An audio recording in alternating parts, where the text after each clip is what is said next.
안녕하십니까. 토TV입니다. 공동주택 초보 격리를 위한 내비게이션 토TV 시작하겠습니다. 좋아요 한번 눌러주시고 시청 부탁드립니다. 집합건물 ERP 매니저 2급 진행하겠습니다. 지난 시간에는 회계했고요. 검침까지 했고 검침 수도 검침까지 마무리 졌고 너무 쉬워서 금방 끝났습니다. 이번에는 결산에 대해서 할 건데요. 위에 있는 그 메뉴 바에서 누르시면 좌측에 트리형으로 나오니까 트리형으로 선택하시는 게 제일 편합니다. 그러면 결산 영역은 대부분 우리가 회계에서 전표를 입력을 하면 이쪽에서 전표를 입력하는 순간 저장하면 바로 이 결산 이쪽 월별 운영 성과표, 재무 상태표, 운영 성과표, 이익잉여금 처분 계산서로 바로 이게 즉각 반영이 돼서 우리가 확인할 수 있는 거죠. 그러니까 우리가 알고 있는 결산이라면 월별 운영성과표, 재무상태표, 운영성과표, 이익잉여금 처분 계산서가 결산의 기본 요소 4가지잖아요. 그리고 마지막 하나 주석이 있습니다. 주석은 여기에 없으니까 우리가 요 정도는 기억하셔야 되고, 그리고 월별 운영성과표하고 손익계산서 운영성과표하고 재무상태표, 사실은 재무상태표하고 운영성과표가 합쳐진 게 월별 운영성과표잖아요. 얘를 한번 조회를 해서 들어가 볼게요. 여기 보시면 조회하고 인쇄가 있는데 회계했던 그 전표 입력하고 좀 다른 걸 보실 수 있습니다. 왜냐면 그 전거는 입력, 삭제 이런 게 있었잖아요. 근데 얘는 회계에 전표 입력을 하면 그에 따른 결과가 여기서 출력되는 거니까 여기선 조회 기능을 주로 많이 신청하고, 그 다음에 인쇄 이런 기능 위주로 되어 있습니다. 제가 5월달 전표를 넣었기 때문에 여기에 표시가 되어 있죠.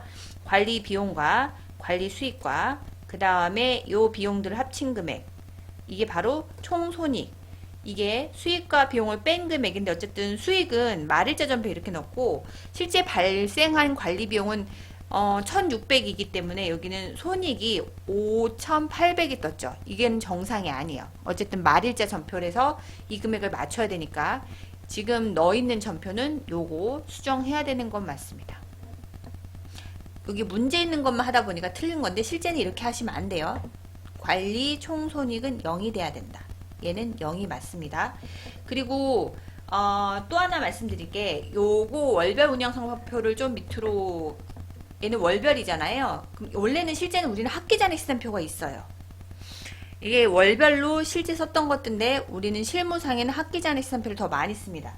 그리고 얘를 좀 밑으로 내리면 재무상태표, 이쪽 좌측에 재무상태표를 보시면 대체적으로 우리가 재무상태표를 결산에 출력할 때는 해당하는 달의 말일자로 넣죠. 정기는 재무상태표는 정기에는 무조건 12월 31일 기준으로 비교 조회 인쇄합니다. 그리고 여기서 보시면 이쪽 부채 있고 자본 있죠? 이렇게 잉여금 표시가 되어 있는 걸 한번 보시면 돼요. 그리고 이 재무상태표에서 더블 클릭하시면 여기서는 안 뜨네요. 머스케라 학계잔액 시산표에서는 그 해당 계정에 스크롤 바 파란색 바를 놓으시고 더블 클릭하면 그 전표 그 계정에 대한 입출금 상생 내역이 나오고, 또 그 날짜 걸로 또 더블 클릭하고 들어가면 전표가 들어가집니다. 그러면 그 전표에서 수정하고 저장해서 반영할 수도 있어요. 지금 얘는 학기잔액 시산표가 없어요. 어쨌든 간에 장점이자 단점이 뭐냐면, 장점은 ERP 2급에 대한 시험 모듈에 대한 것만 나와 있어서 헷갈리지 않아서 시험 볼 때 편하다는 게 장점이지만, 단점은 다른 모듈을 보기가 어렵다는 거죠. 그게 단점입니다. 만약에 이 단점을 내가 딴 것도 보고 싶다 그러면 집합건물 ERP 2급이 아니라 공동주택 ERP 1급을 하시면 거기는 모듈을 다 볼 수 있어요. 그러니까 그걸로 검색하셔서 영상을 보시고 막 눌러보시고 프로그램 한번 어떻게 세팅되는지 한번 보셔도 돼요. 근데 최근에는 그 아파트에서는 이지스 엔터프라이즈에서 만든 모듈이 지금 리뉴얼이 돼가고 있죠. 지금 그게 계속 업데이트는 돼가고 있는 것 같아요. 그거를 나중에 제가 요거 과정 끝나면 하나씩 순차적으로 올려드리도록 하겠습니다. 자, 그러면 이렇게 구분되어 있다라는 걸 좀 보시면 되고요. 그리고 여기는 우리가 시험 볼 때 확인하는 상황이지 여기다 전표를 입력하고 저장하고 하진 않아요. 즉 여기서는 뭐가 어디 있는지만 좀 카테고리를 보시면 돼요.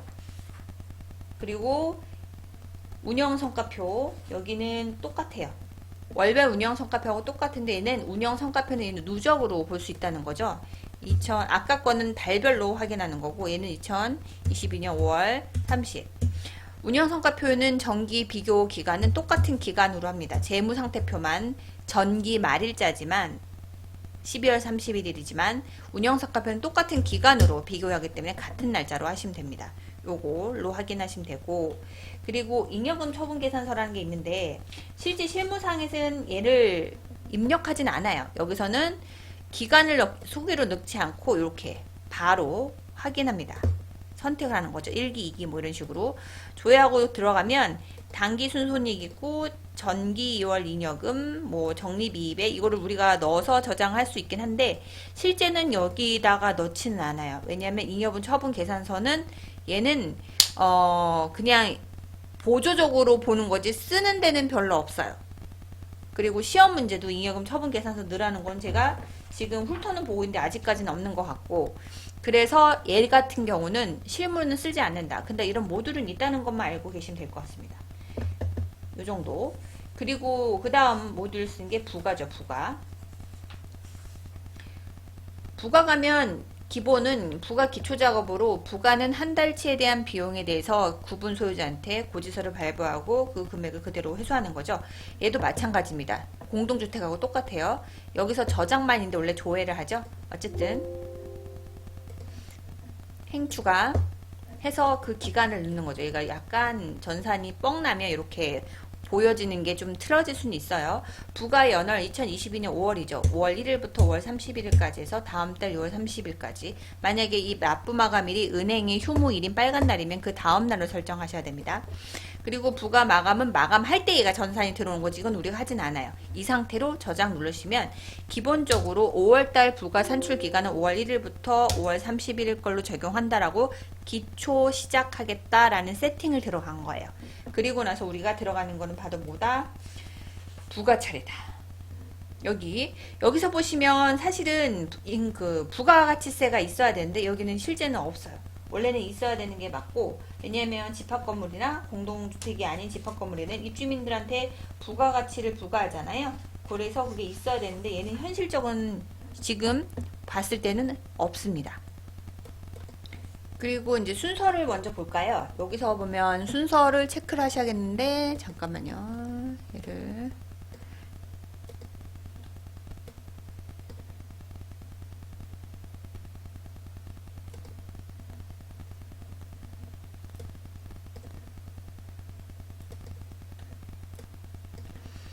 제일 먼저 할 게 부가 기초작업은 우리가 했죠. 얘는 기초작업으로 우리가 행추가해서 저장해서 그 해당하는 그 해당 달을 선택을 했고요.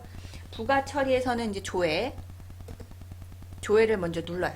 색깔이 이래서 조회를 누르고 나면 이제 여기 관리비 부가 처리 현재의 월에 대한 것을 기본 세팅된 걸 볼 수 있죠. 그리고 나서 우리가 두 번째 하는 건 뭐다? 회계금액 집계를 합니다.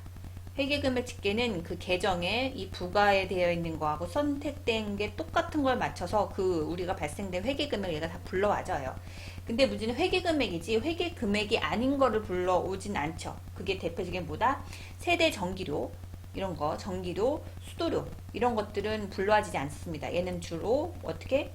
검침에서 불러오죠. 근데 얘는 어쨌든 시험 모듈이기 때문에 검침에서 불러오지지 않고 우리가 이거를 입력하고 저장하셔야 돼요. 전기료 이쪽 부분 그냥 통을 요기 할게요. 전기료, 수도료 이쪽 부분 입력하고 그 다음에 저장합니다.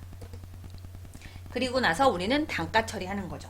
단가 처리하고 절상차 확인한 다음에 이거를 저장해 주시고 나서 우리가 마지막에 여기 부가 마감을 합니다. 자, 이런 식으로 들어가요. 그러면 조회 눌렀죠? 그리고 나서 회계금액 집계를 들어가요. 얘가 몇 가지는 불러오는데 지금 다 들어간 게 아니어서 이렇게 일반적으로 조금씩 우리가 방금 전에 넣었던 여태까지 했던 전표 몇 개 안 넣었죠. 그것만 들어간 거예요. 그리고 나서 저장하셔야죠. 그죠? 전기료도 넣어야 되는데 지금 문제는 전기료를 넣은 게 없어서 어쨌든 전용 전기료는 세대고 그 다음에 전용 수도료도 세대입니다. 고지서가 전체가 오면 전체 수도료에서 그죠? 전기료든 수도료든 전체 그 금액에서 세대 전용과 세대 전용 전기료나 수도료를 뺀 게 바로 공동이에요. 만약에 이 금액이 전체 금액이 만약에 43만 710원이에요. 그러면 이제 뭐 전기 공동 전기료는 10만 원이 되겠죠. 이런 식으로. 그다음에는 21만 2,770원이 고지서 같다. 그럼 나머지 10만 원이 공동 수수료가 되겠죠. 이런 식으로 하고서는 저장하시면 돼요. 그리고 이런 식으로 넣고 저장. 지금 순서대로 가고 있어요. 그죠? 제가 조회했고 회계금액 집계했고 그 다음에 전기료, 수도료 다 넣은 다음에 저장했어요. 그리고 나서 하는 게 마지막 단가 처리. 여기는 실제 입주민이 그 금액에 대해서 각 세대별로 그 금액에 단가를 적용할 때 절상차가 생긴다고 말씀드렸어요. 왜 그러냐? 세대별로 면적이 소수점이 3 아니면 1의 자리가 4나 5, 7 4, 5, 4나 5는 어쨌든 떨어질 수는 있는데 그 부과하는 금액이 우리가 부가세 제외하면 3, 4, 5 이렇게 되잖아요. 1.1 나누면 공급가가 오히려 소수가 떨어질 수도 있기 때문에 그런 절상차 원 단위를 맞추기 위해서 입주민한테는 고지서가 구분소는 2, 3원, 4원 이런 식으로 안 하고 10원 단위로 부과하기 때문에 그 절상차를 여기서 확인하셔야 됩니다. 고지서 부과 내역서 확인하고 이걸 다 확인한 다음에 만약에 수정을 해야 된다. 단가가 580원이 아니다. 그럼 590원이다. 이런 식으로 하시고 수정하셔야죠. 얘는 850원이 아니다. 그럼 840원. 이런 식으로. 그리고 밑으로 내려가셔서 우리가 만약에 여기서 보여지는 것 중에 승강기가 없네요. 승강기 있으면 승강기 한번 보여주면 좋겠는데 어쨌든 승강기는 발생 금액을 넣어야 돼요. 그때는 우리가 단가를 넣는 게 아니고 발생 금액을 넣으면 얘가 알아서 그것도 세대별로 분할해서 부과하니까 승강기는 발생 금액을 넣어야 된다. 어쨌든 여기는 현재는 없으니까 이 정도만 얘기하고 저장 하고 닫기.